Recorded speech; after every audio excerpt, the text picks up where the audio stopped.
até sem ar. Vou falar pouco aí, tá? Vamos, é porque aí é pouco, vamos. Soninho, dando continuidade. Muito bem. Olá, meus amores, tudo bem com vocês? Espero que sim. Hoje continuaremos a nossa aula sobre fascismo.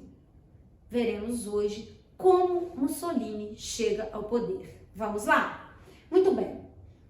Vimos a formação do Partido Fascista a partir do chamado Fácil de Combatimento de 1919.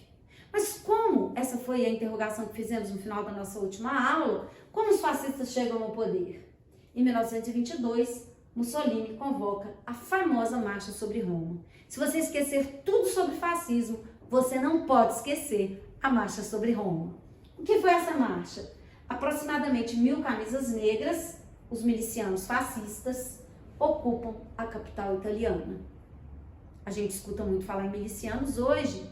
Vimos na aula passada que os milicianos são esses grupos paramilitares, os grupos de assalto, que assassinavam pessoas, especialmente os comunistas. Muito bem. Reivindicação. Nomeação de Mussolini para o cargo de primeiro-ministro. Idolatravam Mussolini e o queriam como líder. E vão marchar sobre Roma para que Mussolini assuma o poder. Muito bem. Quando os fascistas encaminharam-se para Roma, Luigi Facta, o então primeiro-ministro da Itália, organizou um documento para que o rei autorizasse-o a decretar estado de emergência, dando-lhe autoridade para convocar o exército e reprimir os fascistas.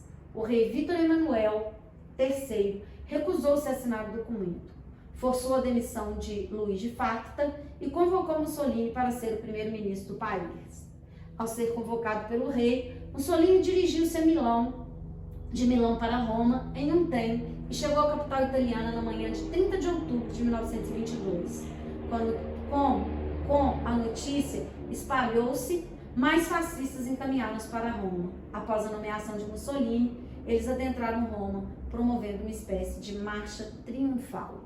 Ou seja, o rei Vítor Emanuel poderia ter evitado a chegada dos fascistas ao poder.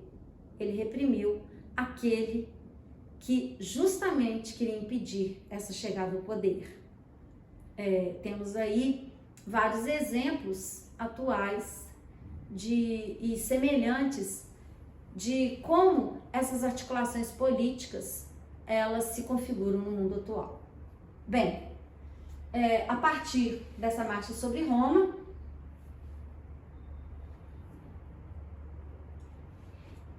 temos aí, para entender a logística do fascismo, algumas frases de Mussolini. Tudo no Estado, nada fora do Estado. Nada contra o Estado. O Estado é que comanda tudo. Vou repetir. Tudo no Estado, nada fora do Estado. Nada contra o Estado. Então, temos aí um princípio norteador. O Estado é tudo, o indivíduo é nada. É o Estado o que dá ao povo unidade moral, uma vontade e, portanto, uma efetiva existência. Eu só existo a partir do Estado. Obedeça, porque você deve obedecer, você não tem que entender. É a racionalidade que citamos na última aula. Não se pode colocar todos no mesmo nível. A igualdade é antinatural e anti-histórica. Temos hoje um discurso muito semelhante que permeia as narrativas na atualidade de alguns líderes mundiais. Somente um país inferior, ordinário, insignificante pode ser democrático. Um povo forte e heróico tende para a aristocracia. Alguma semelhança com pessoas que vão hoje para as ruas pedir a ditadura militar? É uma outra análise. Porque as pessoas, elas pedem a ditadura. Então, quando eu vejo somente um país inferior, ordinário, insignificante pode ser democrático, temos aí nos discursos da atualidade um apelo fascista? É uma pergunta.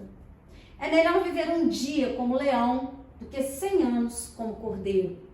Ou seja, é um militarismo declarado. O fascismo é a guerra. Vamos lá. Bem, quais são então as características do fascismo? Eu vou começar com o cartaz ao lado. O cartaz é uma propaganda da SS, versão italiana, da temida Força Paramilitar da Alemanha nazista, responsável por muitos dos horrores cometidos pelo regime. Então, temos aí um cartaz justamente que apela para essa questão do militarismo, como já dissemos. Temos aí como características o autoritarismo. Preste bem atenção, autoritário é a pessoa, totalitário é o Estado.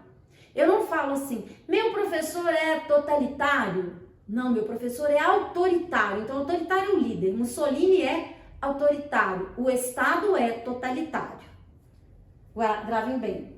Nacionalista, então apelam sempre para o nacionalismo, a minha pátria é a melhor. Para o militarismo, como já vimos. Para o totalitarismo, acabei de diferenciar o que é autoritário, o que é totalitário. Autoritário é a pessoa e totalitário é o Estado. Unipartidarismo, só existe um partido e não se aceitam divergências. Nenhum regime ditatorial aceita divergência de opinião, de ideia ou de partido. Corporativismo, o que é esse corporativismo? A economia é vista como um corpo que deve funcionar de forma harmoniosa. Portanto, não existe conflito entre patrão e empregado. O patrão é amigo do empregado. As leis devem ser feitas com um único objetivo: criar essa harmonia. Não precisa nem de análise para isso. Precisa?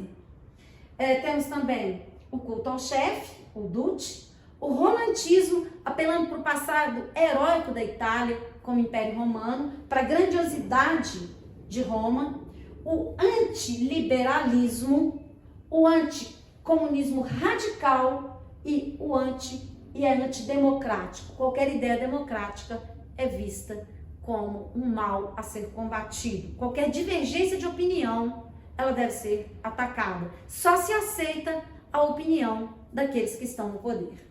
Uma última observação, é importante diferirmos aqui um conceito muito em voga hoje no Brasil, que é a diferença entre nacionalismo e patriotismo. São dois conceitos diferentes. O nacionalismo, muitas vezes ele se manifesta nesses regimes como um nacionalismo xenófobo, não é? Então, esse xenofobismo, ele exalta tudo aquilo que diz respeito ao nacional, mas ele exclui alguns grupos. O nacional é visto como privilégio de alguns. É diferente de ser patriota, porque no patriotismo eu tenho um amor pela pátria. Um amor pela pátria em sua integralidade, em sua diversidade, e não na acentuação das suas divergências. Muito bem, finalizamos aqui a segunda parte. Na próxima aula, trataremos de outros elementos importantes nos regimes fascistas. Até a próxima aula, um beijo para vocês, espero que tenham entendido, espero que tenham gostado.